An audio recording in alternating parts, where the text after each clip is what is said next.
Oh, no countdown. Hi. It's right. There's no countdown. It kind of took me by surprise there. Are we live? We're live. We're live. Yes.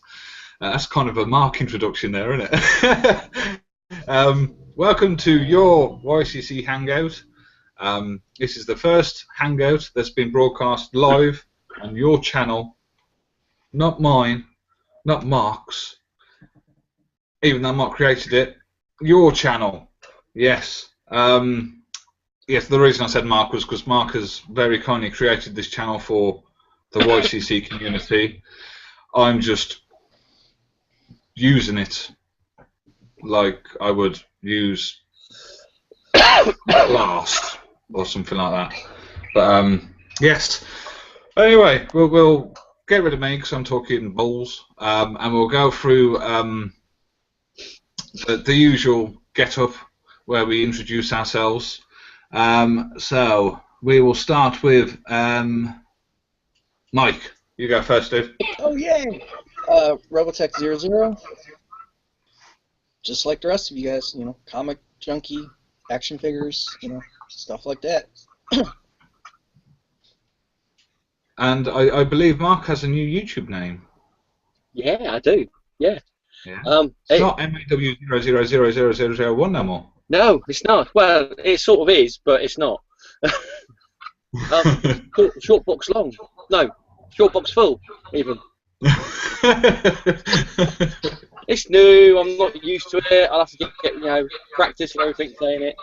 Yeah, short box full. Cool beans. And he is the creator of this marvelous YouTube channel. So thank you, Mark. Yeah. Stop it. And next we'll go. Oh, sorry. Is that it? Yeah, that's it. Yeah, sorry. Next we'll move along to our special guest of this evening. It's Chris. Would you like to introduce? It is Chris, isn't it? Yeah, it is Chris. Yeah. Carry on, dude. Sorry, dude. Got that right.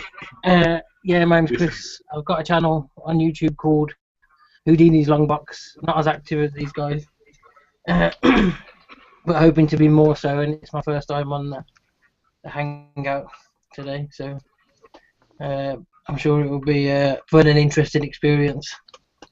I'm sure it will. We've got 3 views already, so they'll be able to banter with us as well. So that's quite good. And if you don't know, I'm My Butter One. Why did I choose that name? I don't know, but it's stuck. That is my Geek Corner. And yeah, I do loads of geeky videos and not so much random stuff no more. It's just mainly comic book now. But we will probably venture out into other realms and stuff. But yes, this is us. This is your crew for tonight. We will be discussing all things geeky. Still sticking to the same routine because we are semi-professional now.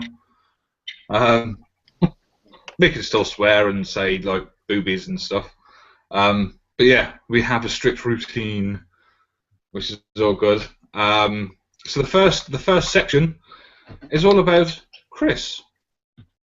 Yes, basically we have asked the YCC to give us some questions to ask. So I was gonna do something on the laptop. Then I don't need to do anything on the laptop. I'm loading up my Facebook app on my phone. And there we are. Right, okay. So we'll start off with the questions, and then we'll hand over to my co-hosts, Mark and Mike, for their preview review. So right, okay. Are you ready for this, Chris? I'm ready. Yeah. Cool. Okay. First question from rather handsome chap by the looks of it, Adam. First question is. How's the business going? A few people have asked me this recently, and my answer is it's going. But that's about it at the moment. I'm working on.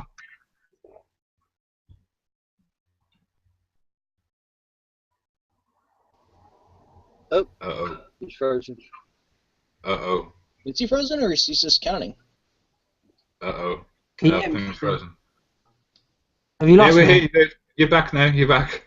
Okay. That's good. The website's called Second City Comics. Currently, Uh-oh. found Uh-oh. a lot of websites on the net like weren't intuitive or anything like that. So I'm going to try and make it easy to use.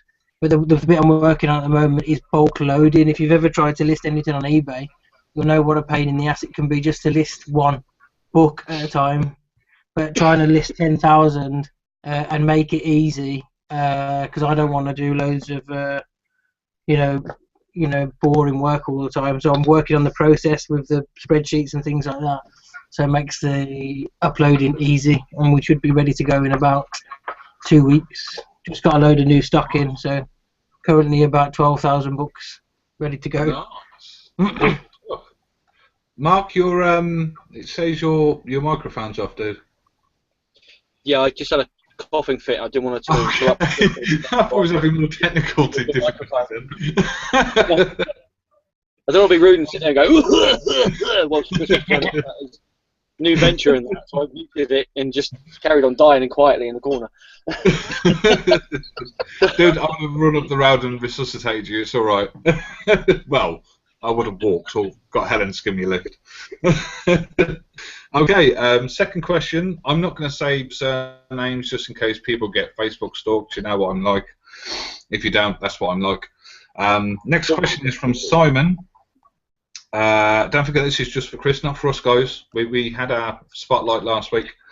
Who is stronger, Superman or the Hulk? Then who would win in a fight? I saw this question posted on the thing, but I didn't think I'd actually get asked. So, Yeah, both. but I'm guessing it's got to be. My heart would say the Hulk would win, but my head says that you just really can't beat Superman in the end.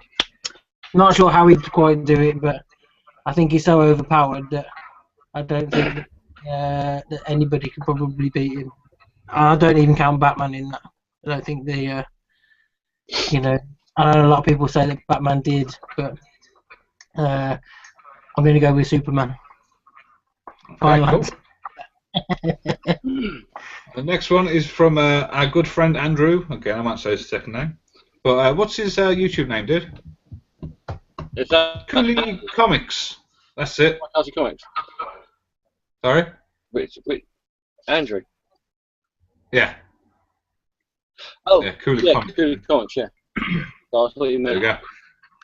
we go. His question is, has Solihull got any or many comic shops? It did have one a long time ago. I don't know whether anybody's been to Solihull ever, because there's not much here, to be honest. There used to be one in the shopping centre called Touchwood when it first opened, and it was a nice shop, but because of the high prices, won't bore you with what happened is the high prices in the shopping mall. There's a new shopping mall. They couldn't keep it open. I think they lasted about a year. They really tried, and because of the prices, they had to charge for the books and the statues. I mean, the statues was a main seller there, but they were charging quite a lot of money for them. They managed to stay out a year, but in the end, they had to close down. I can't remember what they're called now, but if anyone knows Touchwood Shopping Centre, they were underneath the cinema. But that is the only comic book shop in Solihull that I've ever known. Obviously, there's two big ones in Birmingham, Nostalgia and Comics, which is the greatest, probably one of the greatest comic book shops I've ever been in. If you've never been in it, it's worth coming to Birmingham if you're a comic fan, just to go in and have a look and have a chat to the staff, because they're great in there. And obviously Forbidden Planet, which has just had a makeover. They've moved premises and it's a huge store there now. And I think they've got, plugging their business, they've got Mark Miller opening it. It might have already gone, but I'm not sure. I'll check that and post some comments on it. But Mark Miller's opening the store. And I think he's signing books. Is it Cosman or I don't know how to say it. He's just launched. That's Mark Miller book, isn't it? There we go. Mark's pointing. That one there. Yeah. So he'll probably be promoting that book at the same time, I'd guess. But that might have already gone, but I'm not sure. I know that there used to be one in Warsaw, which is my neck of the woods. I don't know if it's still there or not, but there we go. That's, it's near enough next door to each other, Birmingham and Warsaw. Okay, next question, Abe. Oh God, there's quite a few questions here. How much stock you got? What's the big hitters you want to sell? And are you buying and selling anything else other than comics? Okay, what was the first bit? How much stock? Yeah, how much stock you got? About 12,000 books, roughly. Damn. That doesn't include, that's weeklies or floppies, however you want to, what terminology you want to use. Doesn't include trade paperbacks and action figures. Yeah, probably about 12,000. I could give you a little spin round if you want. Just have a look down. Yeah, it's cool. Yeah. Don't know whether this will work or not. If I just focus on you, dude, hang on a sec. There we go.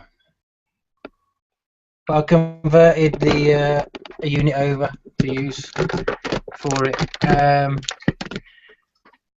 Yeah, 12,000, 300 or 400 graphic novels, a few action figures.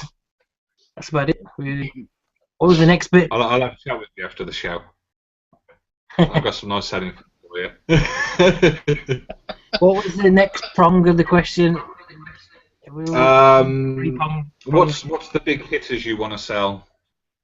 Big hitters. Well, that's been a bit of a how do you say? A bit of a conflict of interest there, because a lot of this is my own collection that I've decided to sort of do this venture with. So it's been difficult to decide what to sell, what to keep. Some of the big hitters that I haven't decided to sell, I've got some key issues, some Neil Adams Batmans, and some Daredevil, really early Daredevil stuff. But I've got for sale, there'll be stuff like minor keys, like say minor Gambit first appearances, things like that. Loads of X-Men books, loads of Spider-Man books, a lot of Marvel. Some really nice science stuff, limited edition stuff. Just a general array, really. But the real stuff that's close to me, I've decided that I'm only collecting two things, which is Neil Adams Batman and Lock and Key, which I know seem completely different, but it's two different things that I think I can concentrate on collecting. Lock and Key, I know it's not a long series, but there's a lot of different covers for it, so I'm going to try and get all those. But everything else is fair game, and I've decided to sell it all over time. It's hard though, wasn't it? It's hard. Yes, it is hard. I'm in a position at the moment, I won't go too much into it, where I can either give this a go or I don't give it a go, and I'm in an opportunity period of time in my life now, whereas if I've always wanted to have a comic book store, as I'm sure many people do, dream of, like, working in a comic store and stuff. Maybe it's just me, but I assume that everybody maybe wants to work in one at some point or other. I've always wanted it, so I thought that I'm going to give this a go, and then see how it goes from there. Yeah. So, cool. Yeah. You've got balls, mate. I'll give you that. You've got balls. Hats off to people like you, like Lee, who have gone into this venture. There's some of us are dipping our toes in, but I personally couldn't put my whole collection online, and so yeah, I hope you do really well. I really do. Not because you're a fellow Brummie, but just because you're following your dreams, basically. Yeah, trying to. Yeah. Well, I'll say use the group as much as you can. Link it up like Lee does. I'm sure the rest of the admins will agree. Yeah, I think that Lee, although I don't know him personally, I always see his posts on the groups and always see his interactions with group members and other people on Facebook, and I think he sets a really good example of what a 21st century comic book shop should be like. Sometimes that people complain about online you don't get the service. Like if you go into Nostalgia and Comics, it's a great example. There's people in there that will advise you on books, tell them what you like, and they'll suggest new books for you, new artists, things along the they think with their knowledge is good. You don't get that with an online store, but now with Facebook and YouTube and Twitter, you do get that because you can interact with people through the screen. Okay, it's not 100% the same, but you still feel like you're getting the service that you know with an online store as regards to a bricks and mortar store. So I think he sets a really good example here, and I think he'll do very well. And I know that people really dig his service. That's a really good thing. So he uses the social media to its fullest, and that's only to be applauded. I think it's good. Yeah, that's good. Last question is from our fellow admin, the Mahoney Show. His question is best comic event. Best comic event. I didn't think about this one, and I have to admit that I've mainly ditched Marvel and DC over the last few years for Image. I liked Death of the Family, sorry, in the New 52, but I'd probably say Civil War. I really liked that. I really enjoyed it. It helped get me back in a little bit. I was on the outskirts of it for a while, as probably all collectors are. I think a bit disillusioned with it, and Civil War sort of, and the hype and press around it did actually draw me back into Marvel and big blockbuster events. And things like that. So I'd probably say Civil War. Yeah, oh, cool. See, I've only been doing 3 years, so I couldn't say boom, but cool. That's all the questions. We'll have a chat amongst yourselves. We'll quickly see if there's any more comments. Yeah, that's stumped you a bit, innit? What are your guys' favourite? I know, Adam, you said you're only 3 years, but Mark and Mike, do you have a favourite event? Mike, do you want to answer that one first? Let's see. For Marvel, probably Age of Apocalypse, the original. I don't know. There was just something about that event that just really did it for me, you know. And then for DC, Crisis on Infinity Earths. I just think that one was more well written. Granted, they used it as a reboot, but still. Yeah, cool. I'd have to agree with you on that one. Crisis on Infinite Earths, definitely my favourite one from DC. Yeah, with all the, I'm still trying to get all the comics that cross over with it, tie in with it as well, even now. So that shows you how big it was at the time. And then from Marvel, it would probably be the first one I ever read, which was the Marvel Superhero Secret Wars. From the 80s? Yeah. I mean, if you read it now, it's a little bit clunky and a bit, you can tell that it was only written to, like, push toys and that, toy sales and everything, connected to it. But it was one of the first events that I've ever read, other than Crisis on Infinite Earths. So, yeah, let's go with those two. Cool. Wait, mine would just be Spider-Verse, because it's Spider-Man. But let's say 3 years of collecting, I don't think I can have that much of an impact, because I've probably only read like 4 events or 5 events. But Spider-Verse definitely sticks out because it's a Spidey event. Now let's do the opposite. Which one was the shittiest?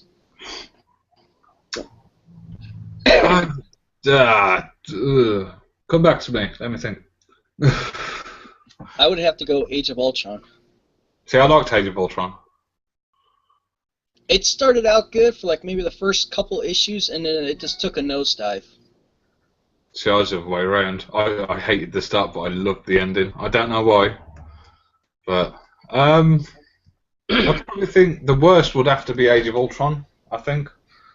again, but I still really liked it. I'd probably have to say Forever Evil. It just didn't gel with me. It seemed like it was something that had been done plenty of times before in the past, and it just was done better than it was this time around. I'd probably go with that as well, Forever Evil. I think I was quite the thing with it. I was hyped up about it, quite excited about it, and then let down. Whereas the other way around with Civil War, I hadn't read any hype and picked it up. If you know what I mean, it was more hyped, but I didn't pick.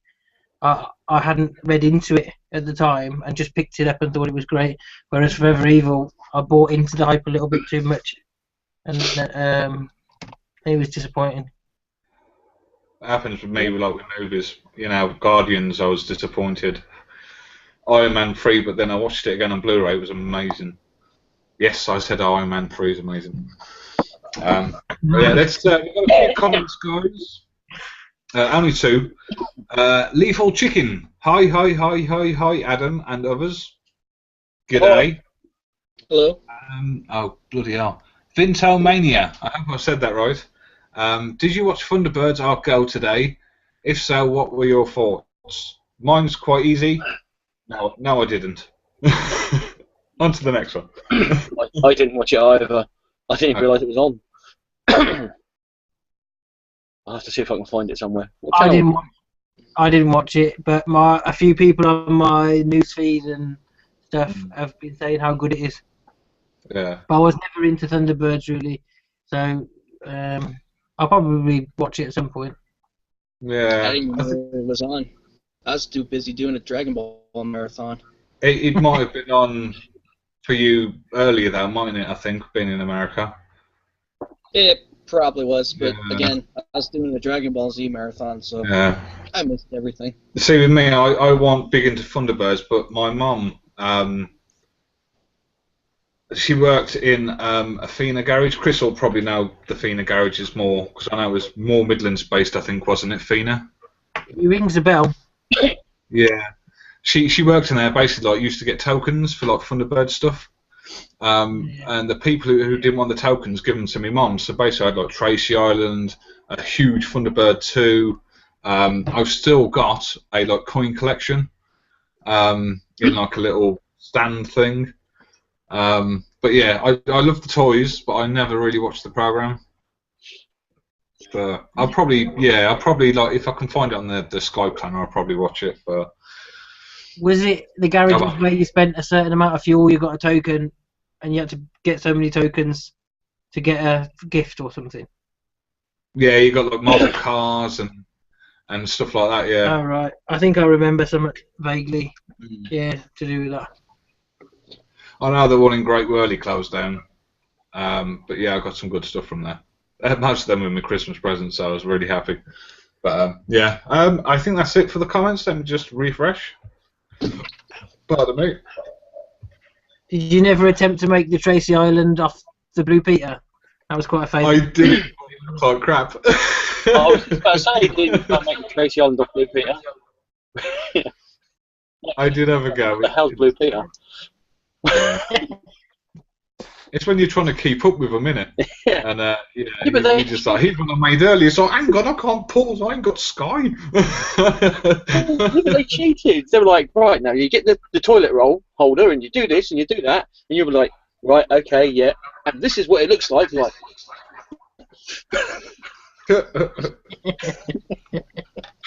I reckon they just buy a real one, don't they? well, no, they've got about 4 or 5 people in their department. He sits there for 4 days. Yeah, that's what it is. Not a bloody 6-year-old kid doing it. Crafty kids. For those that don't know, Blue Peter was like, how would you describe it? It was huge in the UK. Yeah, it was sort of like a kids like community craft current affairs program, I suppose. Did they do well, not really current affairs, I suppose, but they I don't know. It's hard to explain. There hasn't been really. Well, I don't know, but I don't think there's been anything like it since. 'cause I wonder how much them badges are going for on eBay. I'll have to have a look for the end of the show. If anyone knows who's watching, have a quick look on eBay Blue Peter and badge. see how much the Blue Peter badges are going for. And comment down below, because I'd be really interested to see. Sorry? There was different ones, weren't there? There was the normal Blue Peter badge, which was like the blue boat like background. That was just they just gave them away like with like toffee. And then you had to like the silver and gold Blue Peter badges, but to get them, you had to literally donate a kidney to some dying orphan in Ethiopia or something like that to get the gold. I was just quite intrigued of how much they actually go for, because I really wanted one when I was little. Right, okay. We'll go on to our next subject now, which is over to Mark and Mike. Obviously, me and Chris will join in the conversation. I probably won't, because I'm not that clued up with comics. But it is preview review. Over to you guys. Cool. Right, yes. Mike, do you want to let you go first? Yeah. Well, Ready? yeah, seeing how I got the Marvel one. The only thing that really struck out at me, which cover do I want? I'll show that one. It's pretty much this one. Marvel Zombies. I was at the tie into Secret Wars. Yeah, but it's the premise is whoever this Elsa Bloodstone is, I think it's some newer character or an Avenger. I don't know. So somebody will correct me on it. Is stationed on a shield, burdened with the task of keeping the zombie horde from rampaging through the battle world. So it kind of ties in with Age of Ultron versus Marvel Zombies, almost. Oh, cool. Mm. And then, in the moments where she's not enraged in battle, she meditates about her deceased father. And then she discovers a human child in the middle of the zombie-infested area, and musters every ounce of determination to throw herself into the zombie horde to rescue said child. Okay. So it's almost like a Walking Dead type thing. Yeah. Secret Wars. I'm staying away from Secret Wars. I don't know. I might get the main issues of it, but that's about it. What's the picture on the back, dude? On the back Oh, the cover. previews? Yeah. That'd be my choice. That'd be my choice. That's only a Spider-Man. 2-issue thing. It'd still be my choice. I like the cover. It's awesome. Yeah, or who is it? Andy Gilbert. Yeah. And then the front one, the main Secret Wars. Is that Reed Richards from 616 in the Ultimate Universe put together? It's 616, but I'm not sure who the other side is. Michael, really tell you. comment down below. You read Ultimate Fantastic Four. And I then was for just going to say... Go ahead.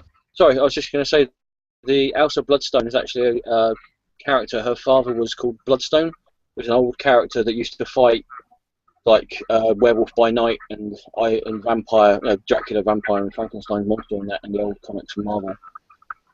Oh, that's cool. At least they're bringing some characters back. Yeah, and I think she was in a comic called Next Wave, which had Machine Man, what used to be the old Captain Marvel, who's called Photon now, and what else is it? A character that used to be, I think he was Captain America for a day, and he calls himself the Captain. Right. So, yeah, just in case anybody was interested. Just for Adam. Sorry, Seeing how dude. he's kind of... Here you go. For your Guardians. I'm not The collecting 616. Guardians. I'm only collecting it because of the tie into Black Vortex. Sorry. Yeah, you gotta let me know how that is. Yeah. And then from the main preview... what the hell series is this? Strange Fruit on the one side. And then the new Justice League on the other. What else is in the show? Can I just say, guys, I am this new hangout is He's professional. I am really pleased with this. Carry on. I'm just looking at, you've got bookmarks in and stuff like that. You've marked the pages and stuff like that. It's brilliant. If I had a hat, I'd be taking it off. And for this, it's the Mega Man World United. Yeah, United Battles. I guess they're bringing in the whole Mega Man series, the regular one, and then Mega Man X and all his stuff. More Sonics. And I think they're tapping into more of the Capcom characters in this one. Okay, cool. I don't know how well that shows up. If I might be able to focus on your screen, I think it'll show up. So yeah, if you load up a bit. So if you keep on talking, they should. How's that? I remember last time me and Mike did a Hangout together, I kept it clicked on his screen. It was him all the way through the Hangout. So I'm thinking I'll do the same now. Cool. That's pretty much it that I could find. Cool. Mark, what you got, my friend? Well, I can't show you any pictures as such because I haven't got my issue of previews with me. I'll give it to Mr. Wolf to look at. So, but I do have two comics that really interest me when I look for it. Now I have to excuse me because I have to look away from the camera, my computer screen. The first one is a comic by James Robinson, who obviously did Starman for DC Comics, and also is writing Fantastic Four at the moment, and All New Invaders as well for Marvel, and also artist Greg Hinkle, who I have to admit I've never heard of. That's it, and they're bringing out a comic called Airboy. Now, anybody who doesn't know the character, I don't know much about it, but I know it was a character that was, I think it was based in Second World War, and it was about this teenage boy who basically is like a fighter pilot back in the days, and he's had different comic book companies over the years have had the franchise to be able to produce comics for him, and this is just the recent one. But the thing that made me really interested about this comic is the fact that James Robinson and Greg Hinkle are actually putting themselves in the comic. Oh, hang on. Mark's got something else? Yeah, and get the page to stay. That's it. Yeah. Oh. Yeah, it's pretty cool. And it's not so much about the character of Airboy, it's about the writer and artist of the comic book who have, I don't know if they've turned themselves, whether this is life imitating art or art imitating life, but they've turned themselves into two complete wasters who get drunk, take drugs, have loads of promiscuous sex with people, and can never hit deadlines. And on one of their many drink and drug-fueled benders, they hallucinate into reality the character Airboy, who then has to try and put them on the straight and narrow so they can create this new Airboy comic. Oh, it's got something again. There we go. Focus on it again. There we go. Yeah, now we got color. So yeah. So it was the whole premise of the fact that I mean, there's been loads of comics recently where you've actually had a writer or an artist who have actually appeared in it as themselves. I think the most recent one was Nailbiter with Brian Michael Bendis, I think it was, in the Nailbiter issue. And I don't think that went down as well with some people. But yeah, so that looked pretty interesting. And that's from Image Comics, if I hadn't said it already. Good old oh yes. If any company's going to get you to buy their number one, it's going to be Image Comics. Yeah. Excuse me. And the other one is I'm a big horror movie fan. I've always loved horror movies. I think I must have been born watching horror movies. But one of my favourite franchises is the Evil Dead movies, Army of Darkness. And not only have we got a new 10-episode series coming to TV, I think it's in the the fall of this year, which is actually done by the same guys that did the Evil Dead movies, the original Evil Dead movies.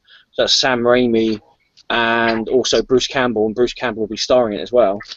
but you also have an Evil Dead 2 comic coming out called Evil Dead 2 Beyond Dead by Dawn, and that is produced by, and I had to actually look up this comic book company because I think this is the first comic they're actually producing.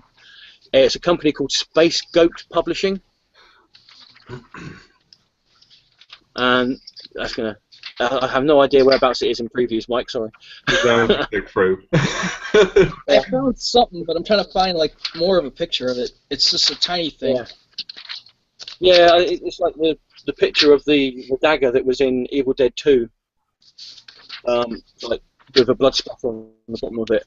And this is just a continuation of the Evil Dead 2 story in between Evil Dead 2 and Army of Darkness. So, yeah, I don't know if Dynamite have lost the license to produce any more Army of Darkness comics, and it's gone to this Space Goat Publishing, or whether Army of Darkness is seen as sort of like one license and Evil Dead is seen as another license. I'm not quite sure how that works, but I think they are under separate licenses. yeah, I thought they might be. That's Got it soon that's I on can mic. find. That's Boom. the puppy. Bring it down. And then it's the staff pick. They kind of go into detail about it. That's all I can find so far. Cool. So yeah, so that's my two. Cool. Oh, hang on. I've got to flip back. I'm trying to be all professional here and like focus on one person. It's yeah. I've been checking YouTube as well, and it's actually been like, you know, when it's gone to Mike to focus on the pages and then to you. I'm quite pleased with myself. We're getting semi-professional. Yeah, boy. Second one in and look at us already. Right. How do I refresh this page? Okay, I'm going to have to go back out and go back in. So that we've still only got 2 comments.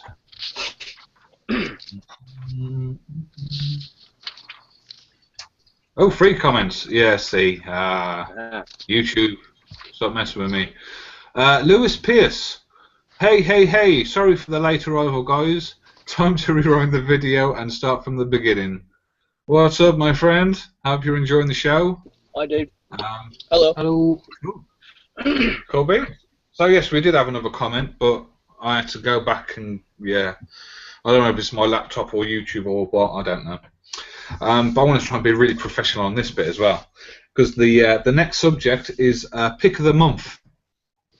So this is where we've got Pick of the Month, basically, you know, for the story, for the artist, whatever it is, we've got it there. And have a bit of a chin wag about it. So first off, I'm going to focus in on Mike. Take it away, dude. Alright, for Pick of the Month, Wonder Woman. I know it's been getting a lot of slack because David Finch is doing the artwork, and a lot of people don't like him. But I think the artwork's really good for the story. Meredith Finch is doing, I think, personally, a good job telling the Donna Troy story. Plus, she kind of give her the same origin as Diana, which is pretty cool. Being, like, crafted from mud and dirt and whatever from the island. Cool. Have you got another one, or was it 2 of the covers? Those were covers. Okay, right, okay. We'll zoom in on Mark. Take it away, sir. Wow. Hello. I nearly took my nose off. I've had a bit of a difficult time trying to figure out which one to choose. Same with the covers as well. I don't know which one I should actually pick as just one. So I suppose in a sort of like a countdown thing, first one would have to be this. Oh, Turtles, baby. Is that number 44? This is number 44. Is that the spoiler issue? That's the spoiler. If nobody's read it yet, that's the spoiler one. Unlike yourself, Adam, and I don't know about the other guys here as well, but I'm not really a big Turtles fan. I used to watch the cartoon when it was called Teenage Mutant Hero Turtles, and I think I read some of the like comics that were reprinted in the UK and that, but I've never really been a big Turtles fan. So this is probably one of the first Turtle comics I've read in quite a few years. But yeah, it was really good. Really, really, really good. I mean, like I said, I know the backstories of all the characters and that, but the ending, yeah, it was just wow. Really threw me. I knew what was going to happen because that's one of the reasons why I bought the comic in any case. But yeah, really cool. Can't believe they did it. Really like that one. Can't believe they did it. But the thing is, I figured it would have been one of the other ones. sorry. So you figured it would have been more of either Leo or Raph than who it was? Oh, hang on. I don't know who it is then. You gotta hunt it down, man. I don't know. I'll talk to Mark about it on free card today. Since, like, I don't know, a week before it came out? Okay. So you don't know who it was then? Well, I thought I did until Mark said something. Do you want me to say spoilers, or I'm sure everybody knows who. To say anything at the moment, I know who it was. Yeah. Oh, go on. Yeah, spoilers, guys. Spoilers. Spoilers. Go for it, Mark. Spoilers, everyone. But it was Donatello. Oh, I thought it was Raphael. No, you figured it would be either him or Leo, but Donatello's a That's surprise. right on the last page as well. But then somebody I work with said that the people who created the Turtles, don't they hate Donatello? Because they've done loads of things to Donatello. Kirkman did or not? Yeah. Or Eastman. Eastman. Eastman, yeah. Because haven't they sort of they've sort of like mained him already? They've turned him into a robot. They've done all sorts of other things. I give him a stick for God's sake. Yeah, it's like Michelangelo with the damn nunchucks. Yeah, he's too special to have anything shiny and pointy. Yeah. They got the stick. In my mind, Donatello was always the weaker turtle, if you can say that. And I just think that maybe they made that decision for him to die is easier to write because Leonardo and Raphael are a bit more, if you can say this, more emotionally developed characters. They have more emotion in the stories and the cartoons and the comics than the other turtles, I think. Michelangelo's like a beach kind of guy, but Leonardo and Raphael always have this sort of leadership battle going on, and one of them's a bit rogue and one of them's, a standout sort of leader type. And I think for Donatello it'd bring a good reaction from those two turtles about his death, but I'm not sure where they're going to go after with this because it's still spoilers now, but isn't he featured in one of the... I'm probably spoiling it for you guys now, but in the previews magazine that's in there, have you seen the next issue in the current previews? I haven't, no. I don't think we have. We'll stop talking then. Okay. Oh crap! My mouse is just. There we go. I was going to say, but it might spoil for people who are watching it or anything like that. So yeah, I'm actually not actually reading the comic. I might get 45 to see how it pans out. I would love to get Turtles from the start. Sorry? It's going for a lot of money on eBay already, isn't it? Yeah, it's going for absolute ridiculous amount of money. Luckily enough, I phoned up Forbidden Planet in Southampton. They said, "Oh yeah, we've got one left. It's cover B." I was like, "Yeah, put it by. I'll have that. Yeah, that's fine. I don't mind." Yeah. Mm-hmm. So yes, that's one of them. Now the other one. I'm sorry. No, sorry, Mike. What was that? Previews only got 47. That's the current one. Yeah. Let me bring out last month's. Okay. While she's looking for that, I'll just say one of the other ones was Frankenstein Underground by Mike Mignola. Yeah. Again, I'm not a real big Hellboy reader or Hellboy fan, but that was really good. That was a really good comic. Cool. It's a nice cover. Yeah, that's a really nice cover. The black and the reds just go perfectly well with it. And finally, this is the one that I would probably pick. Definitely, if I could only have picked one. Image Comics, red one. Absolutely hilarious. Absolutely brilliant. And the last picture on the last page, it's just like, yeah, I've got to get the next issue of this one. Cool. Yeah. Okay. We'll jump across to Chris if he's ready. Okay. Did you find that, Mike? In the previous? What month was that? March had 45, 46. Oh, I'll just boot. Give me a second, guys. Oh, 46. It'll be in the February one. That's out in the car. Okay.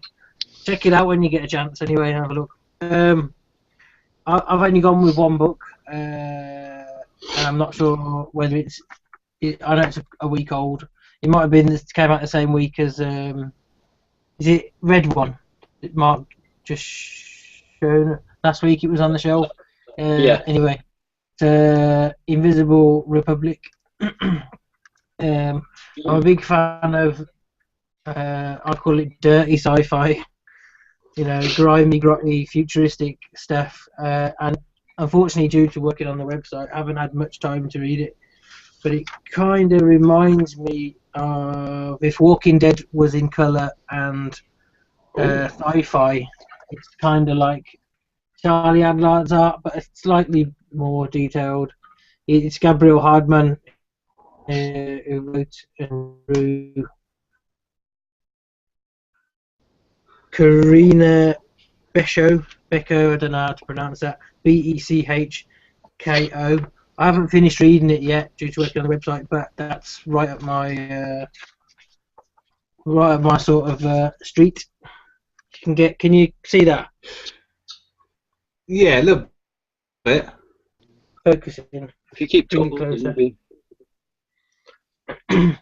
Yeah. It's also another thing that attracted me to the book was $2.99, no ads, no adverts. Yeah. And I know no adverts sometimes are great for sort of cliffhangers in mid-story, but it just gives me a better value for money on the books. You know, so I tried it. So so far it's pretty good. So that'd be my pick. Cool. All right, we're going to focus on the baldy slaphead. My choice is, believe it or not, I've only got a few left to read out of my pool. I've done a lot of reading this week, and I got quite a few books as well. But I think my pick of the month has got to be one of the first comics I ever collected, and it's Smallville Continuity, issue 4. Why have I picked this bad boy? Because it's the end. It's the final issue. We won't be getting any more Smallville. But I think they left it nice, if you know what I mean. At the end, spoilers. At the end, he basically says he wants to be referred to as Superman instead of Boy Scout, like he does in the TV show.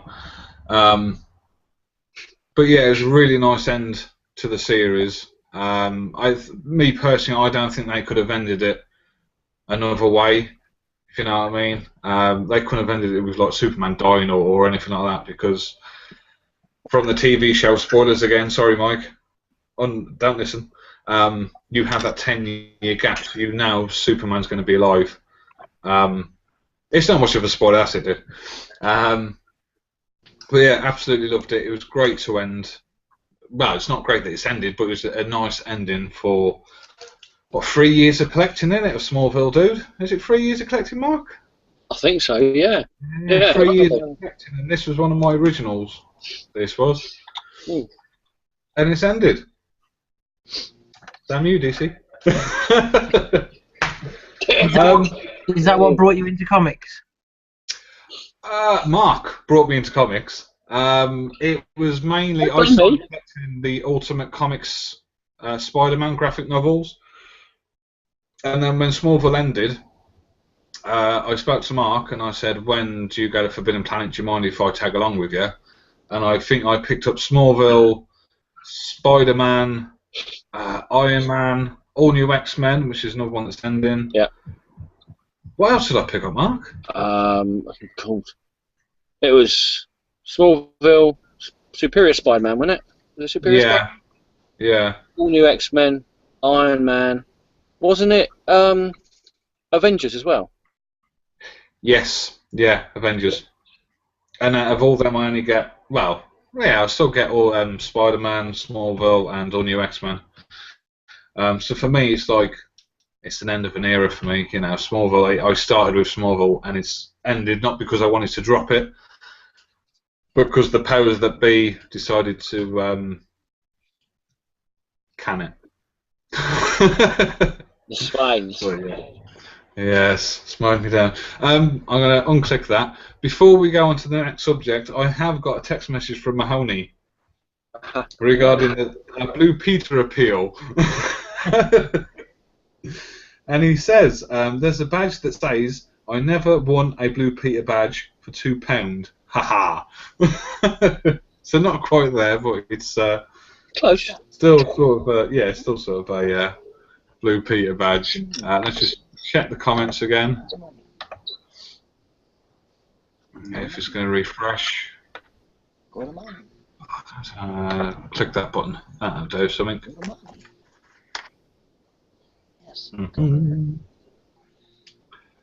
Nope. Okay.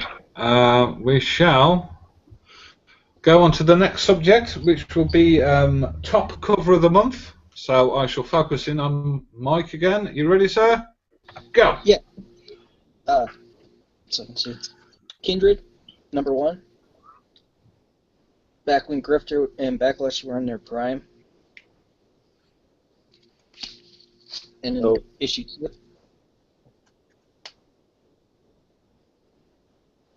Try to get that glare off. Awesome. That's it. The other ones I had filed away, and I didn't feel like digging through like a whole bunch of long boxes. Okay, cool. Next, we shall go on to Mark. Again, I couldn't decide between 3 comics. So I think people, if people are watching this, they might want to sit down and just brace themselves, because 2 of the comics might not be something you actually expect me to show.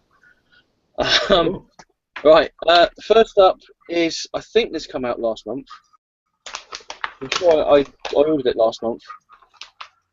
It's the cover B for Lady Mechanica #5, and it's drawn by Jim Benitez, but it's also with an artist that, if you're part of the YCC and also on Facebook, you know, is Francesco.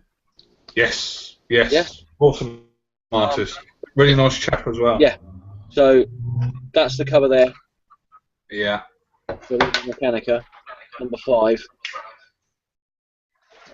So, if you like your steampunk as well, this is a pretty good comic as well. If you like your steampunk style of stories and everything. Okay. And then this is the one that everyone needs to sit down for. These are the 2 that everyone needs to sit down for. Can I have a guess? Yeah, go on then. Something to do with New 52. Oh, maybe. Yeah, well, actually, yeah, it is, but it's not actually a New 52 cover. Okay. It's one of the DC movie covers. Okay.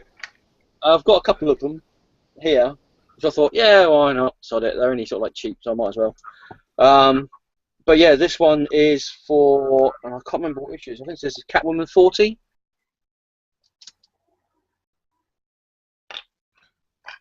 Nice. which is the cover for the movie Bullet. That's cool.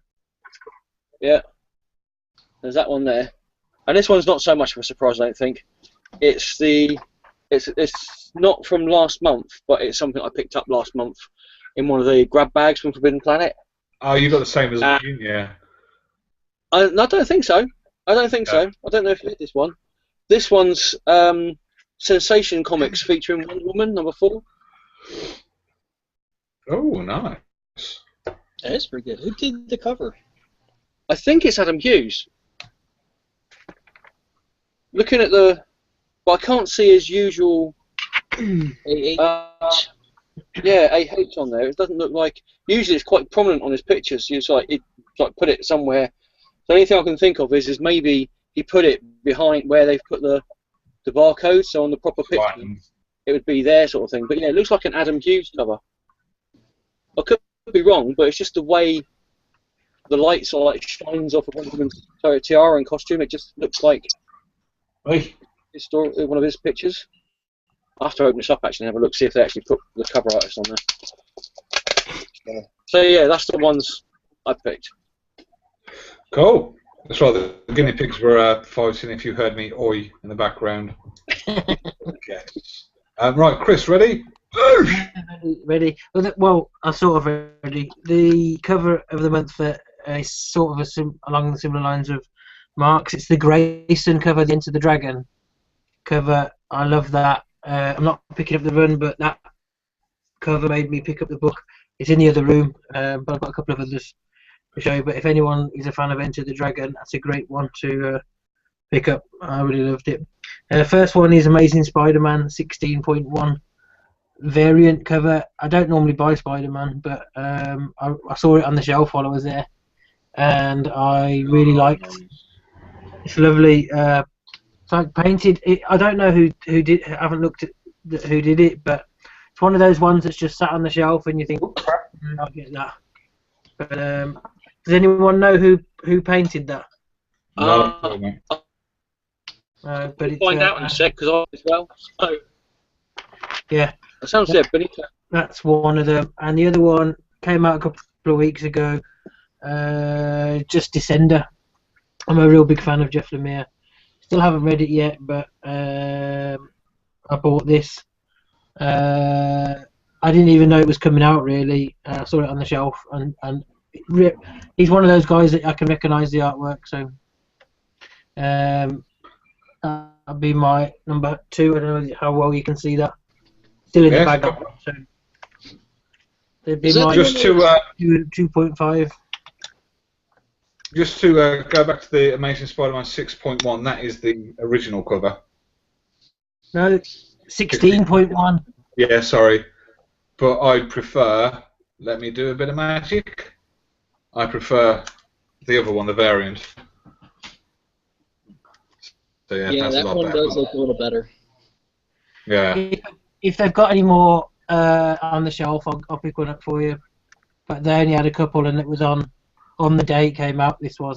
Yeah. It's an impulse buy, really. Yeah, cool. Thanks, Steve. Right, let's put me fag out. Don't being all professional. Here's me smoking a fag. Right, power of YouTube magic. Go to me. Okay, I was only going to have one. Purely because 2 minutes before I start sending the hangout up, I picked out my comics and stuff because I was a bit late today. But I have two. I'm being greedy. The first one is going to be my Amazing Spider-Man number 16 variant edition, which I saw in Forbidden Planet, hiding behind the normal covers. I like the original cover, but I preferred this one, so I went for that one. That's one of my top picks. And then my other one is a beaut. And I know Mark has this one. This is why I thought he had the same one as me, because when he mentioned grab bags, the same place I got mine from, absolute bargain, $4.99 comic. And what was it? 4 comics for £2? Yeah, so it's like 50p for that one. Yeah. and I've got the Black Vortex variant edition. How Is that the beautiful alpha? is that? Sorry? Is that alpha? Part Yeah. 1? Yeah, I don't know. yeah. Yeah, Black yes. Vortex Alpha. Yeah, it's absolutely beautiful cover. So you look at covers and you just stare at them. That's when you know you've got a good cover, and that is just amazing. That is artwork. That is, I love that. Was that in a grab bag then? Yeah, Yeah. yeah. £2 grab bag. They had the normal variant, which I picked up as well, in another grab bag, and then that one. Yeah. And I chose between the two of them. And Mark says, "Oh, you're going to put that one back?" I'm like, "Nope." But best possible, I actually got that variant in another grab bag. So Yeah. Absolutely amazing cover. Let's have another quick look. No, nothing. Okay. For the 4 viewers that are watching, We still at comment 3? down below. Comment down below. We'll have a chin wag and stuff. Okay. The last subject we'll be discussing tonight, so I won't be doing any fancy editing and focusing on people. It's YCC picks the topic. Now we had a choice of, was it four topics this month? I think so. Yeah. Can't remember what they were. 3, yeah, it could have been 3. And the winner was Comic-Con, to go or not to go. Basically, would you go to Comic-Con or wouldn't you go to Comic-Con? So yeah, discuss, gents. Well, depends on what kind of Comic-Con. Are we talking something major, like, say, for you guys, LS or London? Or, like, Wizard World, C2E2, New York, San Diego? Or are we talking, like, the smaller ones? Any Comic. I know, like, with us, LSCC, you go there and you pay your ticket and that's all you pay for, so you won't be paying for, like, autographs, you won't be paying for photo opportunities and stuff like that. You get them included in the ticket price. Yeah. Whereas LFCC, for those that don't know, my man, Jason David Frank will be appearing at LFCC. I would go. I would pay £50 to get a photo done with him and to get my helmet signed. Unfortunately, I'm not in the country. I will be in Tunisia for the wife's 30th birthday. Sorry? If you're going to get your helmet signed, it definitely have to be with a soft tip pen. Oh god, yeah, it'll sting otherwise, yeah. But yeah, I personally, for Jason David Frank, I would pay that kind of dollar to get my helmet signed. Use a permanent marker as well. Yeah, oh god, yeah, and then have it tattooed on my helmet. Anyway, you guys discuss. I've had enough of talking about my helmet.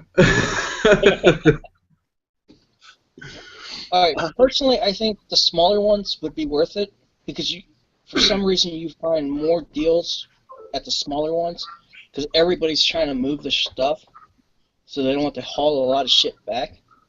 The bigger ones, yeah, if you want stuff autographed or to meet people.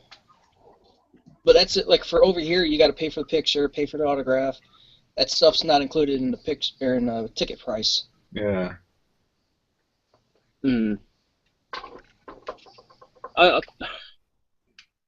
Like Adam, I wouldn't mind paying for a signature or paying for a photograph of somebody, as long as I knew beforehand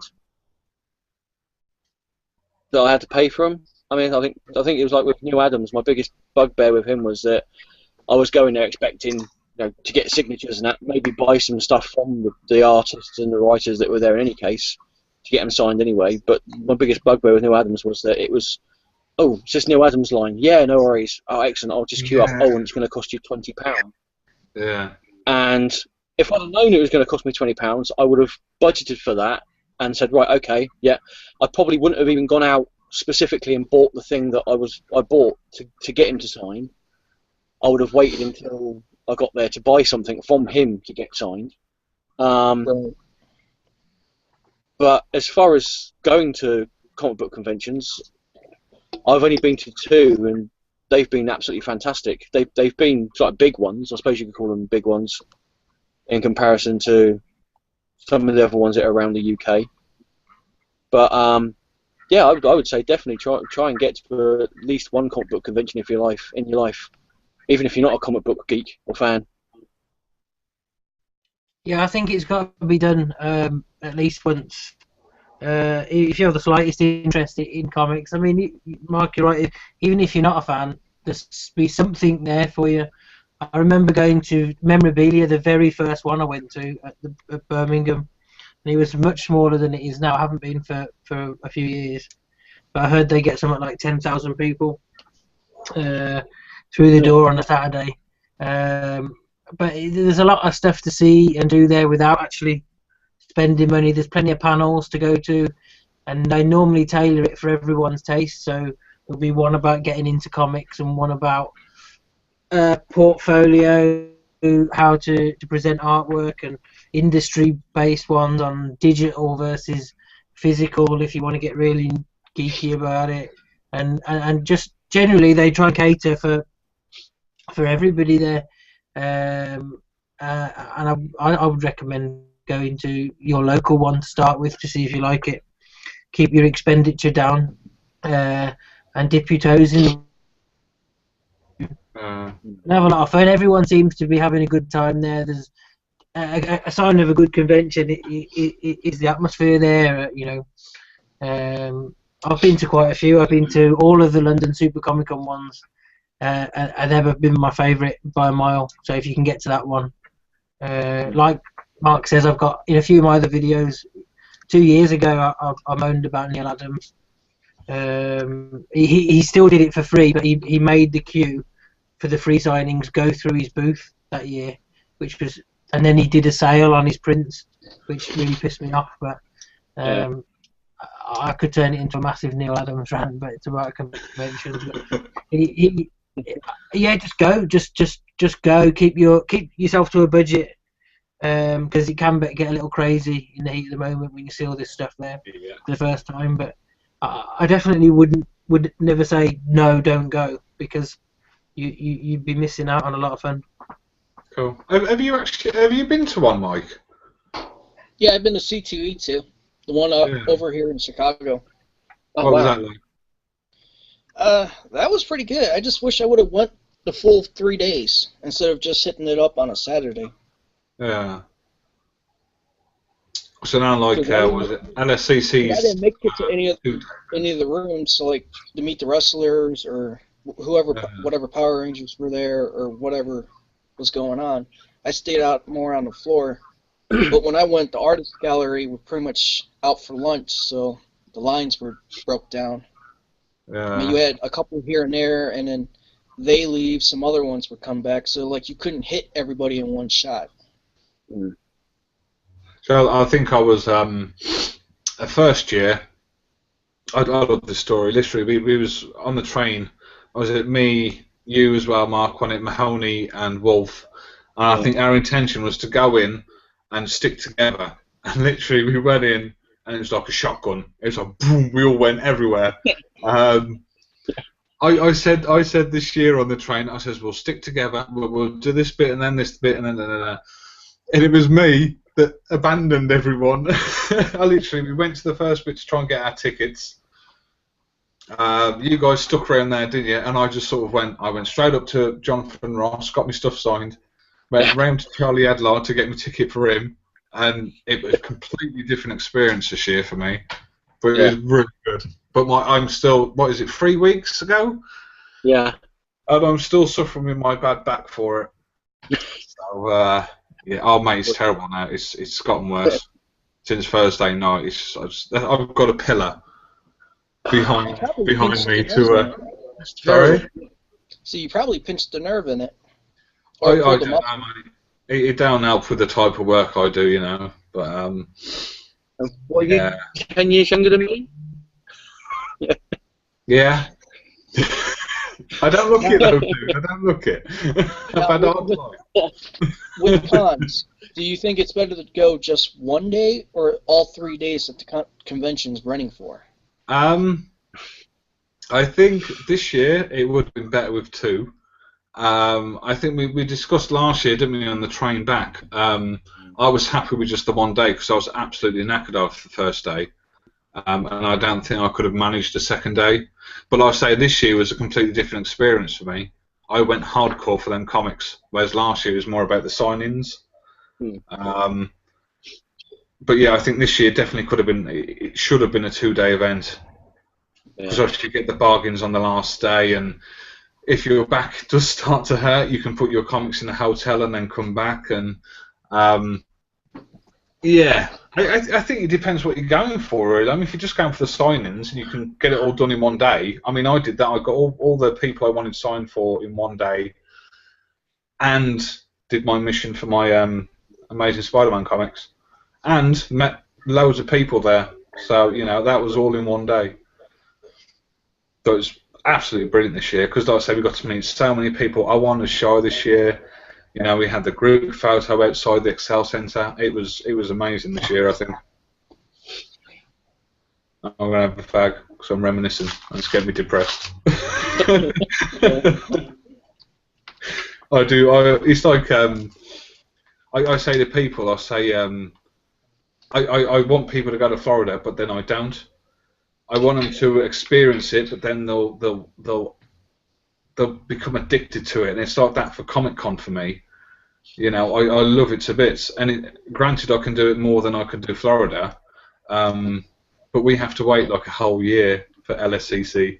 I know we could go to like London Film and Comic-Con, and the ones that you'll have to pay more for, but it's the LSCC I look forward to. And I'll say every year we have to wait, and it's like I plan to do a weekend every year, and then I think, oh crap, it's the other side of my holiday, so I can't book no more time off. Yeah.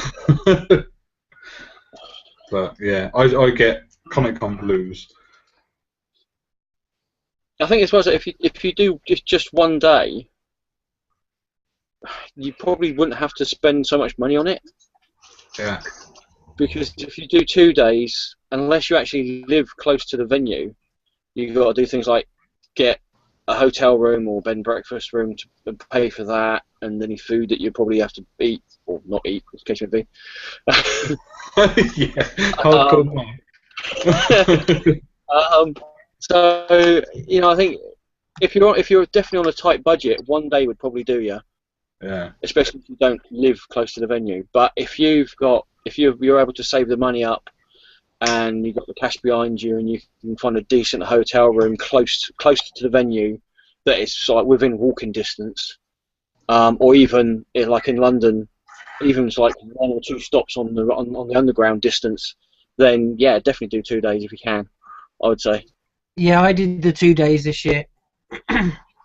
It's the only convention I do 2 days at. It's a kind of tradition now because I've been to all of them with my friend, and we go for the weekend because I don't get to see him very often anymore. That's sort of our sort of yearly excursion. And I wasn't going to do it this year because of the store the expenditure was quite a lot of money, but we managed to do it for £80, and that got us train tickets from Birmingham, return, 2-day pass, a hotel. So we did it. That cost £80.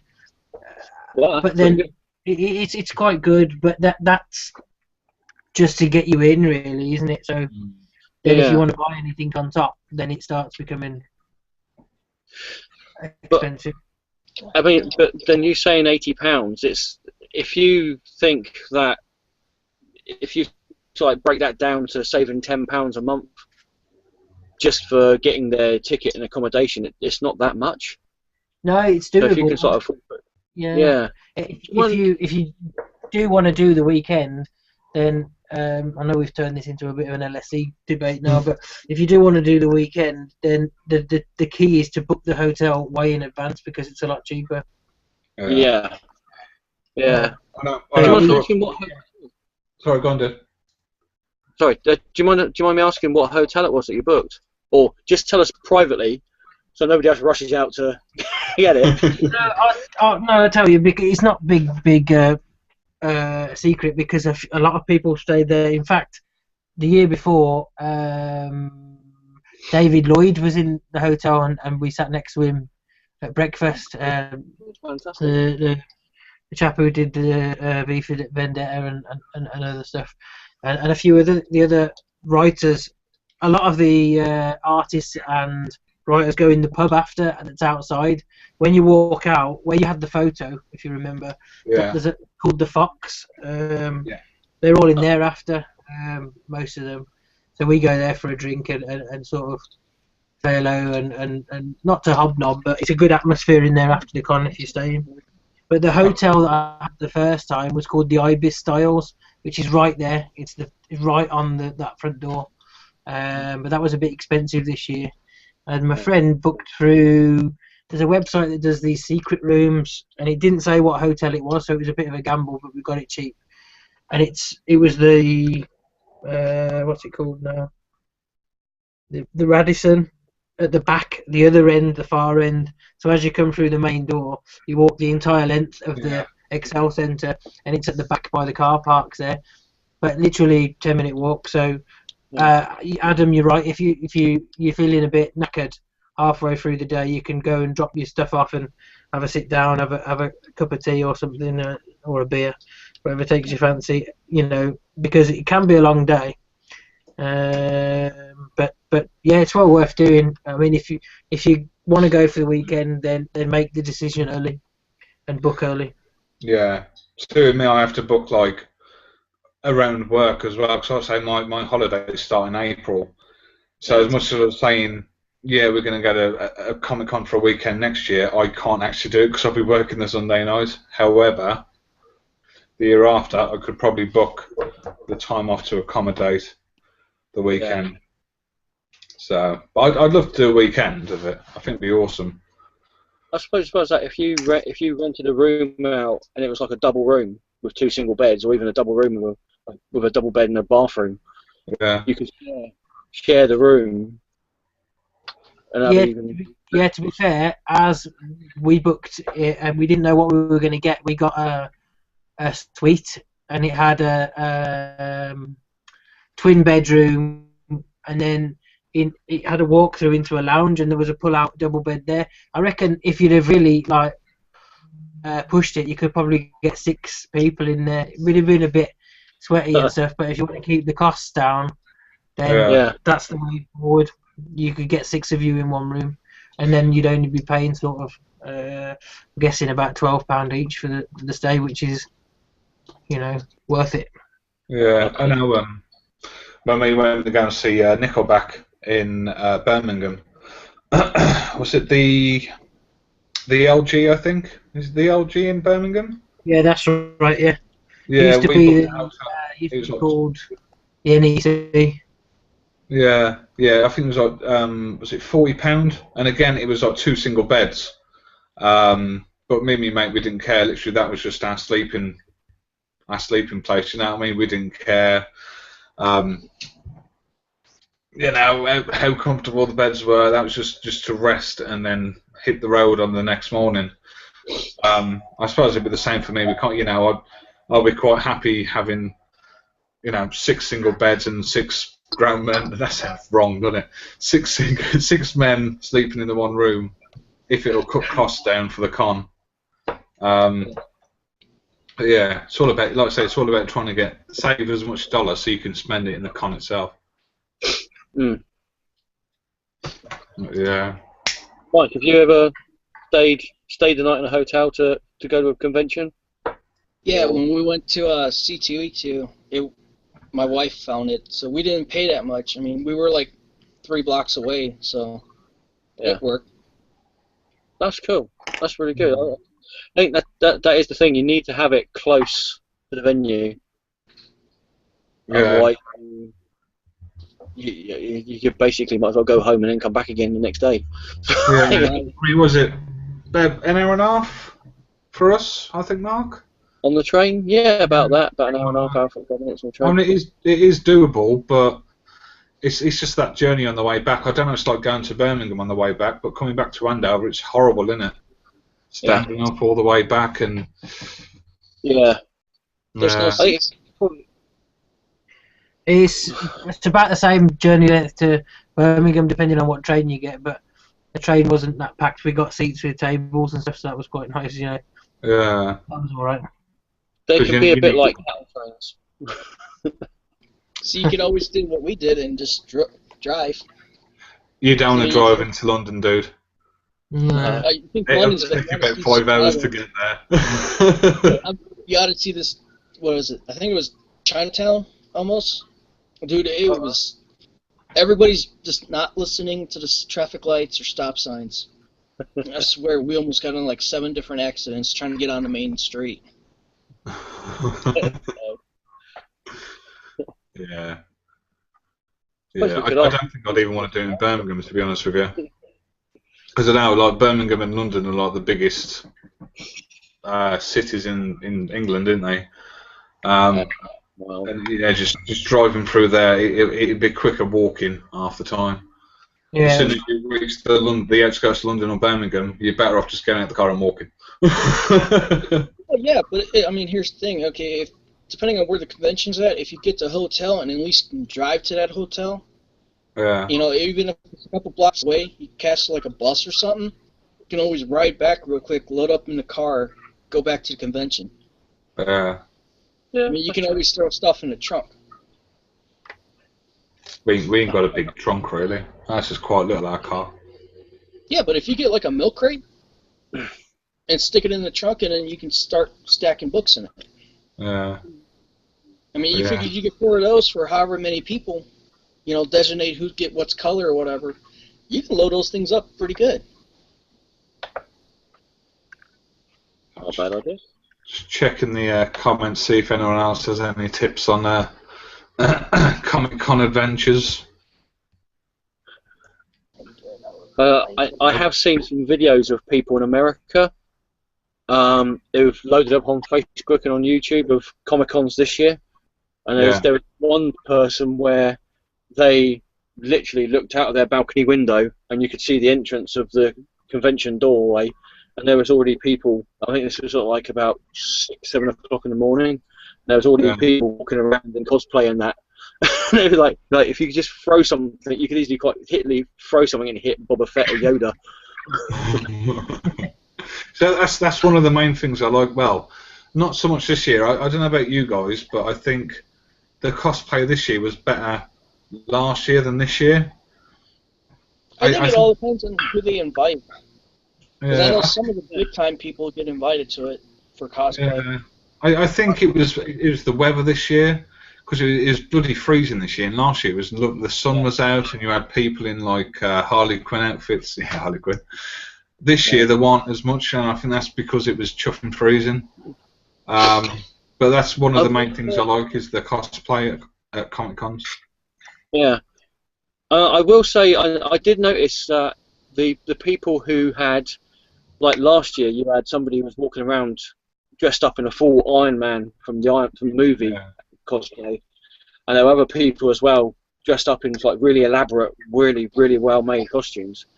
And I don't know whether it's just because my eyes weren't working that day, but this year there seemed to be a lot less men cosplaying than women.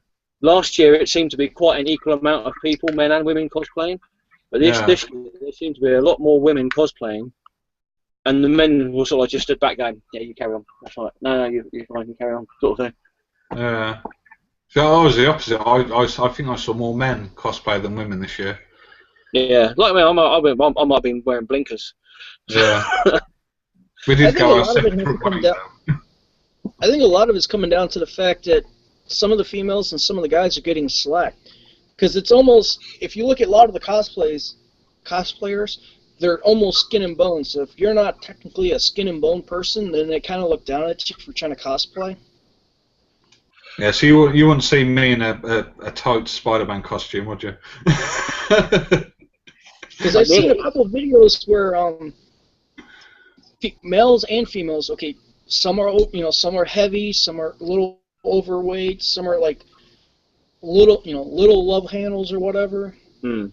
Some's got like a small 6-pack doing cosplay, and they're getting shit talked to Yeah. about not making this or fitting in this skinny persona where you got to be like skin and bones to do the cosplay.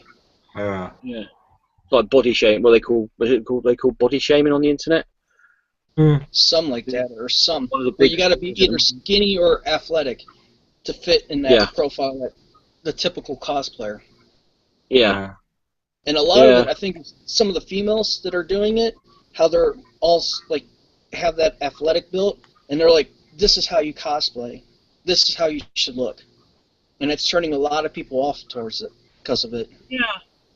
But then I've seen on the internet you have people who are like, I suppose what you would say would be the professional cosplayers. I won't mention any names here, but because after time I can't remember in any case. But you see the female ones, and you look at them and you think, wow, you must sort of like, one, hardly eat anything apart from lettuce and grass, and two, be in the gym nearly every single day, so like 16 hours a day to keep that figure. And they look really good. And when they put on their cosplays, they look really amazing. But then you still get people sitting there going, well, you're a bit fat, or you've got a few love handles that you should sort of like be getting rid of before you go on. And I think it's just, especially with the internet, it's just people being bitchy for the sake of being bitchy. I've never heard anything at an actual con being said out loud. But there was something else. Cosplayers have got a lot of slack recently. There was something else going on as well about some artists. I can't remember who it was. There was a big Twitter row over. They made comments about cosplayers don't spend any money at conventions, so they're damaging it. Whereas I tend to think the opposite, really. I think they've sort of added to it over the last few years. That's just me. But I can't remember who it was now, but a few artists came out and said cosplayers are ruining conventions, which caused a massive Twitter storm. If you think of people like me, who enjoy, you go to Florida, I love the whole meeting my superheroes and Mickey Mouse and stuff like that. I like that bit of the con where you can go and have your photo taken with, Iron Man or Spider-Man, and that's one of the reasons why I keep on going back for these photo opportunities. So in a way, they're sort of bringing the public in as well, if you know what I mean. In that sense, they're bringing in a revenue of their own, because everybody wants to go and see that portion. So you got people paying just to see and get pictures taken. Then you got others who are taking pictures and riding the rides and paying shit for that. The cosplayers, you figured you see a whole bunch on the outside of a building. Average Joe on the street's going to be like, hey, what the hell's going on? You might actually go and pay and see what's going on. Yeah. That's bringing money. Yeah, exactly. I don't know about anybody else, but does anybody else just stop the cosplayers as they're doing something and take photographs of them? All the time. It was when we was leaving, I think, there was a guy dressed up as my character on Destiny, and there was actually midway through their food, and I says, look, I'm sorry, I know you're eating, guys, but is there any chance I can have a picture with my character? Yeah. I wish I would have on my first con. I was more shocked and surprised of seeing everything, because it was my first time going. So I was kind of in awe and taking everything in. But I think if I ever did go back, I would definitely be more prepared, like video camera, regular cameras, and everything, and start taking more pictures and whatever. Yeah. Definitely. I know I was. I mean, I wasn't. I don't think I was doing it as much this year as I did last year. But I know for a fact that I was asking people to. I mean, they were queuing up. They were dressed up and they were queuing up to do something. I was like, well, whilst they're standing there just talking to their friends, waiting to be getting something signed or buy something, I'd go up to them and just like bug them and say, "Oh, do you mind if I take a picture?" and that. But I remember there was 3 people and they were dressed up as people from Game of Thrones. And it was I think they were the Mother of Dragons, the guy who's the Dothrakian king or emperor, was the one that ended up dying in the first series. He's Aquaman now. And I can't remember the other character. The girlfriend was there. She'd be able to tell me exactly who they were.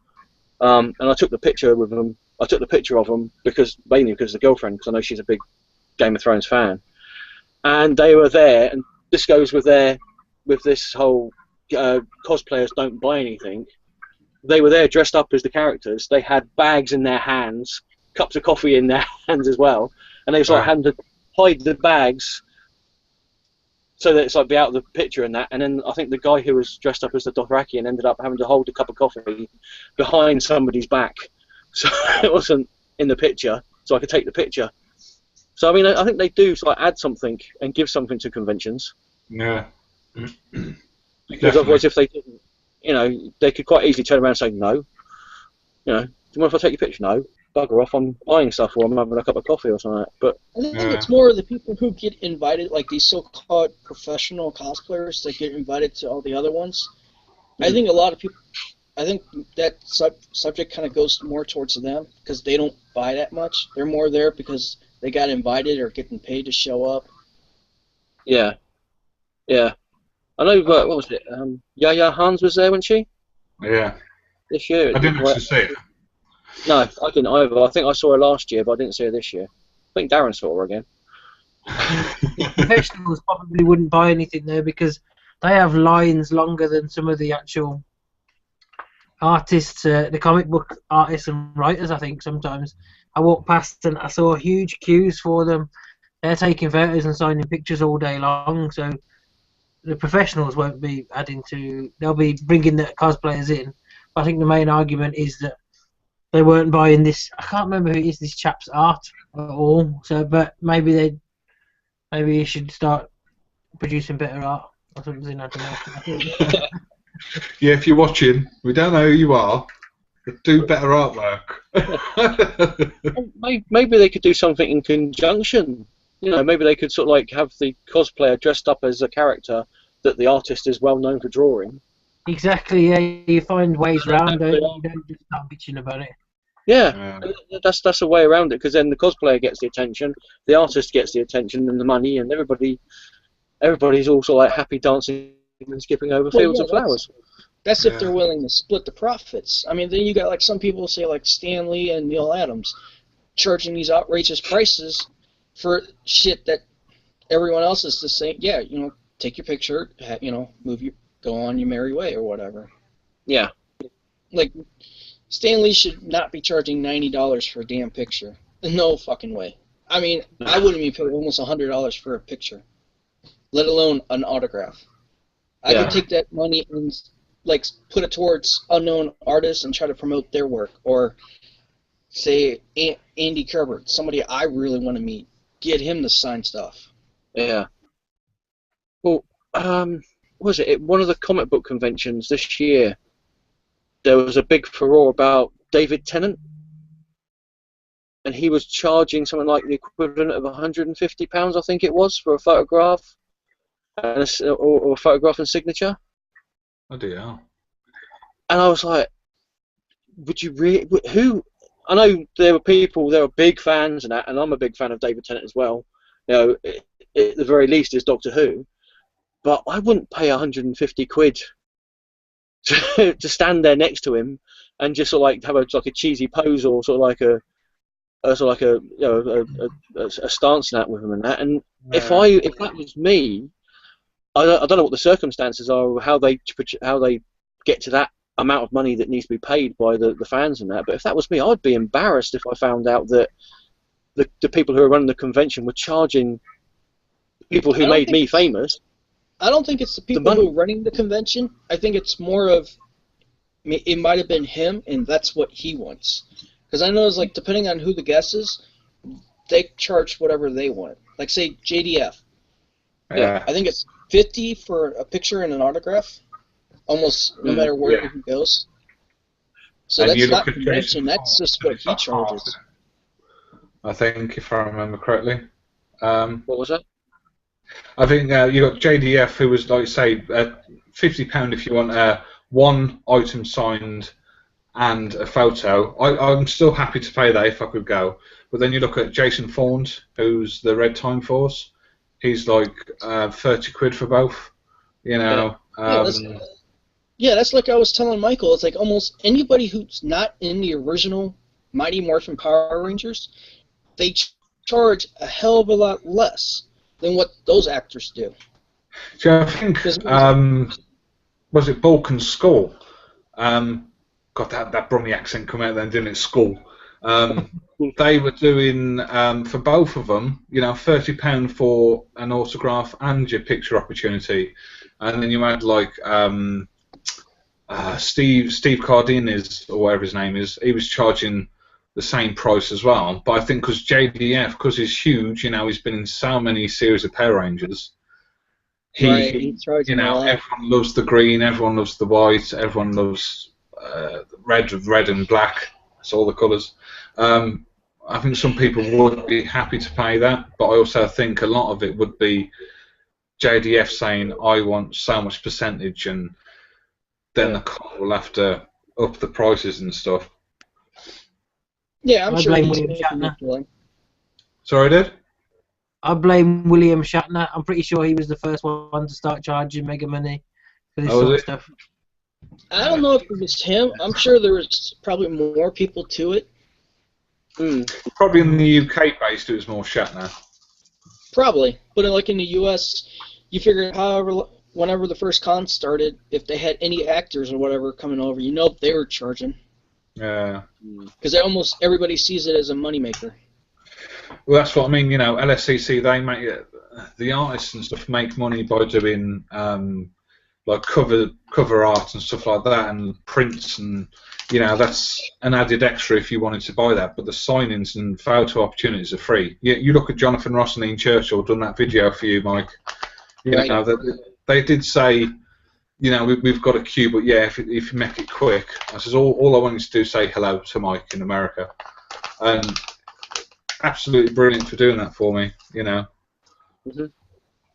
So, and that's Jonathan Ross. He's not just a comic book writer. He's huge over here. He's got his own TV chat show and stuff like that. And I think he actually went live, didn't he, that night on TV after the LSCC as well. I think so, yeah. Yeah. He's sort of like, the American version of Jay Leno, I suppose, wasn't it? Yeah. Yeah. But him and Ian Churchill stood there for a picture with me as well. Yeah. So, you know, that didn't cost me a thing. And it was like, you know, it's really cool that they did that. And, yeah. That's how it should be for writers and artists. They shouldn't charge unless you're paying for a commission for them to actually do something. Yeah. For signatures and art and pictures, they shouldn't charge. It should be like, sure, because it's the fans that made them. They could write one hell of a story, but if nobody buys it, that don't mean shit. Yeah. It almost seems like everybody forgets that. I'm thinking about last year's con, and I remember Dan Slott. You know, we was queuing up for ages for Dan Slott, and there was this guy. He had a suitcase, and he literally pulled out all his Superior Spider-Man comics, and he was there for a good 10-15 minutes getting them signed. Oh yeah, I remember that because that dude fucking threw them out there on eBay. Next day, he put them on eBay. You know, he's making a profit out of Dan Slott signing all 30 issues of Superior Spider-Man. So I think people like that are cocks. If you do it, I'm sorry, but you know, 1 or 2 comics, yeah, but a whole run of comics and then selling it on eBay. I think he was also getting variant covers as well done and all, because I remember somebody saying, "Oh, he's got that variant cover," and it was like the 1 in 100 variant that he was getting signed, and it was like coming up. Go ahead. Oh, sorry, I've finished. Carry on. I'm gonna get a drink. I think if they could try to cut down on that, they should do like maybe 3 to 4 books. We'll sign for free. If you come up with anything more than that, then yeah, we're gonna have to start charging because we don't want a repeat of what happened to do with Dan Slott. So sign it and then turn around and throw it out there on eBay for almost triple the amount. Because he also tweeted about it, didn't he? I think did he tweet about it, Dan Slott? I think so. Yeah, it's great to about get. it. Yeah, I think he said something like, "It's great to sign stuff for people, but when you put it on eBay the next day, you know, it's a bit shitty." Well, and that's the sad thing. You got people that'll admit that that's all they'll do. They'll go out and buy like all these variants and then just flip it. Yeah. Yeah. There's a few guys going back to LSCC. There's a few guys that you recognise when you're doing it for signings. The telltale sign is normally the suitcase they're dragging behind them. If you're behind that guy in the queue, you know you're in for a wait. There's also a guy there that's so into signatures. I've seen him there every year. He marks. He's got. They're all bagged and boarded still. But he cuts out the square and marks it with masking tape where he wants the artist or writer to sign on the book. And he's normally got a stack like that. If you're behind that guy as well, you know you're in for a long wait. But just going back to the Neil Adams thing, you can understand him maybe charging because he's come over from the other side of the pond. He's got to fund that. He's got to pay for it. He's not going to do it for free. So you can understand him sort of charging a little bit. But if you take George Perez, who's just as impressive, he's got the same body of work, comparable body of work, and he doesn't charge a penny for a signature. Okay, he charges for a sketch, but signature-wise, he's so nice. I just think Neil Adams, although he's my favourite artist, I don't like him as a person. I'm saying that now on camera just in case he's watching. Well, we're all entitled to opinions, you know. Was it Mahoney really loved Frank Cho? His experience at LSCC last year, he didn't like the guy whatsoever, but he still loved his work, you know. I mean, JR. Sorry, go on. I was going to say, I think you can do that. If you like somebody's artwork, you can. I think you can actually distinguish the difference between somebody's body of work and the actual person themselves. Yeah. Yeah. Unless it's Rob Liefeld. Yeah. Was it? Was it Jonathan Ross last year? I personally, watching him on TV, I can't stand the bloke. But at the con, I just wanted to get something signed from him and actually chatting to him. And I thought this guy is actually really nice. And I think it's just meeting the people.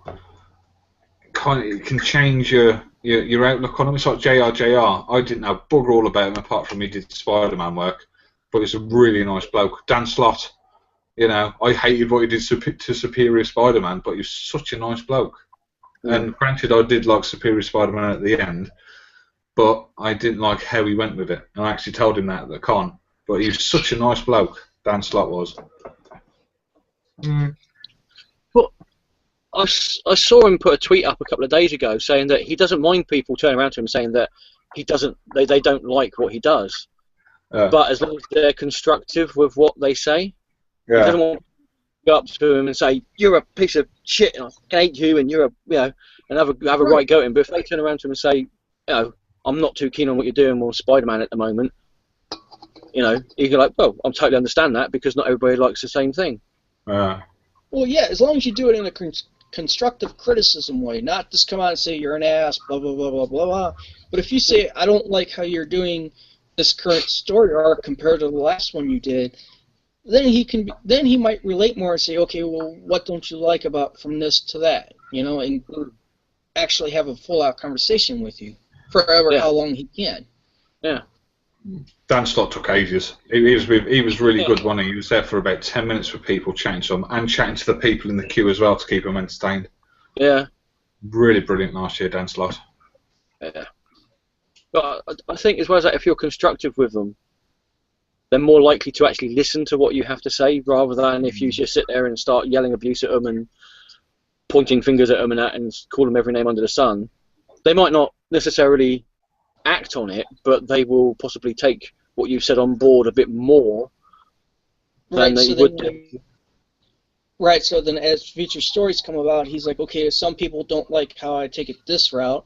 Let's tweak it a little bit. Yeah. Should see if anyone's commented? Yeah, sure. Because we kind of got off subject a little bit. Yeah. No, we're still within the con. Okay, we have the Mahoney Show. March 14th is a date tattooed to my heart. Yeah, good dude, because we're doing it every year. Stacey, great show, guys. Lady Killer is a great comic. I am loving Dark Horse and Image. Image for me, not really read much Dark Horse apart from. Yes, for Lady Killer. Oh, that was IDW. Yeah, carry on. Dark Horse I only did Star Wars for. I didn't Dark Horse take over Buffy and Angel. Yes. Yeah, They started I read it. the I think IDW. they did it from way back in season 1. Yeah. And then it went to IDW. IDW, that was it. And then it went back to Dark Horse when Josh Whedon went to Dark Horse. As Yeah. writer, one of the main writers for their comics. So I mean, like Mahoney posting that about the con, you know, it just proves. For me, it's more of a meeting up of people, like Chris said, you know, meeting up with his mates every year. It's a tradition now. It is good that we've all got that connection. You know, Mahoney comes from Exeter down to Andover. We have a full weekend of it. It is such an amazing experience, and obviously this year Michael travelled down from Newcastle as well. Mm-hmm. Yeah. Just a shame to have that year. Yeah.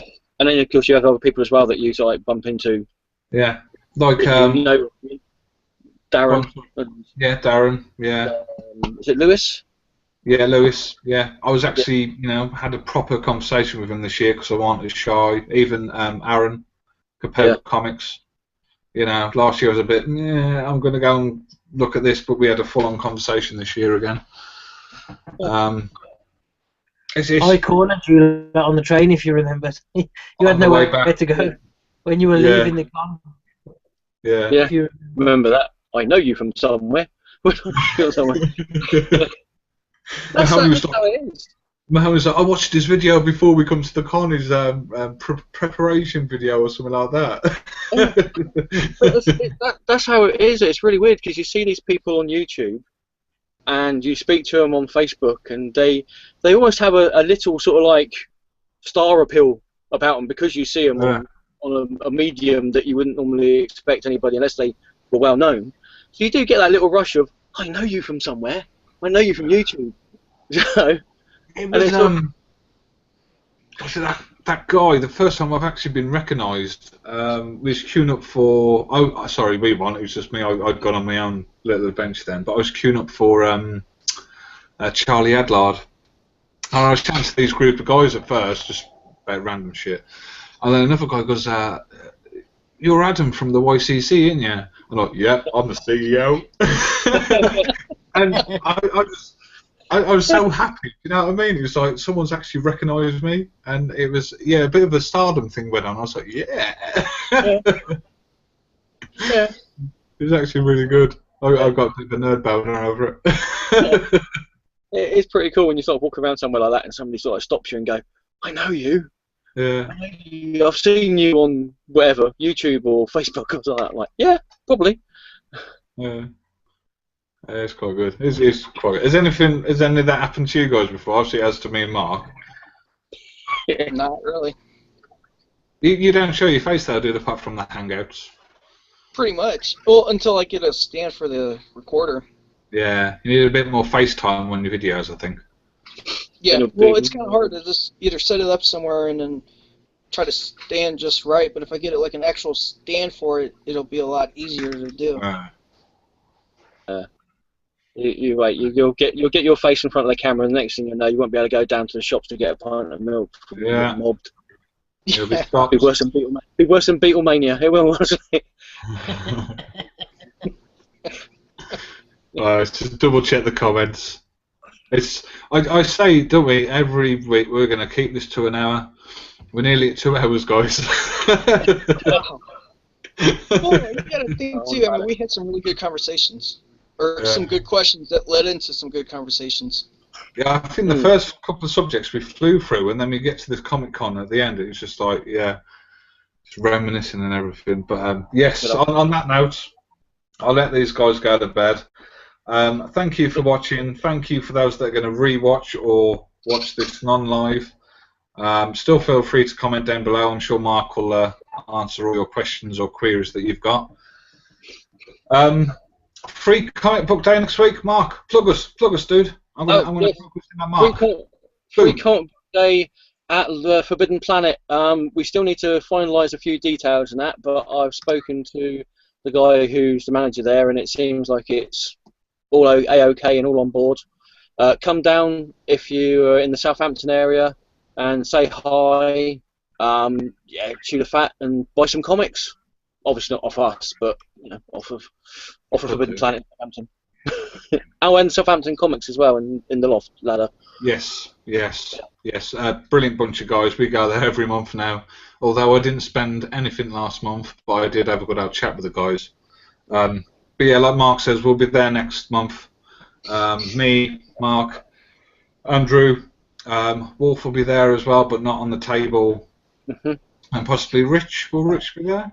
I think he might be there, but I don't think he'll be on the table. But Yeah. I might have an artist lined up, and she'll either be there or we will have her work there to buy. Okay, on our table? On our table, yeah. Oh, nice. Yes. Not anybody sort of like well known in the comic book world and that, but it's somebody I work with. But she's a really talented artist in that. She's a member of Y.C.C. So if you're watching, I'll see you next month. Yeah. Are you guys going to do like we could be semi-professional and start interviewing some of the people who go into the shop, asking them what's their thoughts, what are their expectations? Fingers crossed. I need to figure out how to do videos on this laptop. I had a bit of a fiddle today. Could just do a major hangout and just have them sit down. I'm hoping Andrew knows how to work it and start recording videos and stuff. If not, I'll be taking my phone for like we're going to be doing like a dear diary thing on the phone and little shop tour and stuff. If you can't do it on the laptop, it might have to be on the iPad, which will be limited for space, obviously, because I've only probably got like 5 gig left on the iPad. But yeah, we will be hopefully be doing interviews with people. We've got to come up with some questions. Yeah. Fingers crossed we're going to get, what's his name, Mark? John Higgins? John Higgins. If he's there, if he managed to get there. We're going to try and ask if we can get an interview with him. Specific questions for him, which Mark will be interviewing him, obviously, because he knows him more than I do. You know, about him. I don't know if you know him, but I know about him. You know his work. I just know from the Watchmen film. Yeah, we've got a few ideas. It's whether it'll all plan out if I can get the laptop to work properly or not. A video diary will definitely be happening. And like I say, the tour. Even if you have to do interviews on this, I've near enough wiped everything off this phone for the diary day. And then, like I said, the interviews will probably be on the iPad or hopefully the laptop, and then hopefully get it uploaded to this channel, Mark's channel, my channel. So YCC. Still got a channel. Yeah. So, everybody's channel. Yeah, it should be spread across. But yeah. Hopefully, like I say, fingers crossed, we will be doing stuff with the laptop if I can figure out how to do it. If not, just get like a camcorder and do it that way. You can buy an SD card. It has like plenty of room. It's the dollar. And then just take the SD card out and throw it into a laptop. Yeah, I can't afford to buy anything else. I spent too much this month. But yeah, we will have video footage there, and also hopefully recruiting people to the group. And yeah. Get into now our routine. It has changed since last time, I think. You know, should we go with Wolf now? We go to different shops and different orders and stuff. Yeah. And I say get the guys from Southampton Comics on there. Brilliant bunch of guys. Mark, Pip. Who else we got, dude? Gav and Mike. Yeah. I don't think we've actually met Mike yet, but we've met Gav. We met him the last time before last. He's the ones with the little Lego things, isn't he? I believe so, yeah. Yeah. So yeah, we'll have hopefully an interview with them guys as well.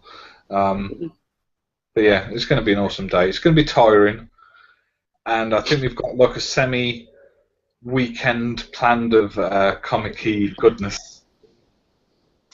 So yes. we've just got to finalise everything. But yeah, it should be good. Yes, right. Well, we're going to let you guys go. We'll probably have a chin wag after this, like we normally do anyway. But a huge thank you to Mike, Mark, and Chris for joining me today on our new baby channel. This is our baby channel, so subscribe not only to this channel, but to all of our channels for some epic videos, really, because we are pretty amazing. All that's left to say is Nanu Nanu, guys, and long live the YCC. Bye. Bye.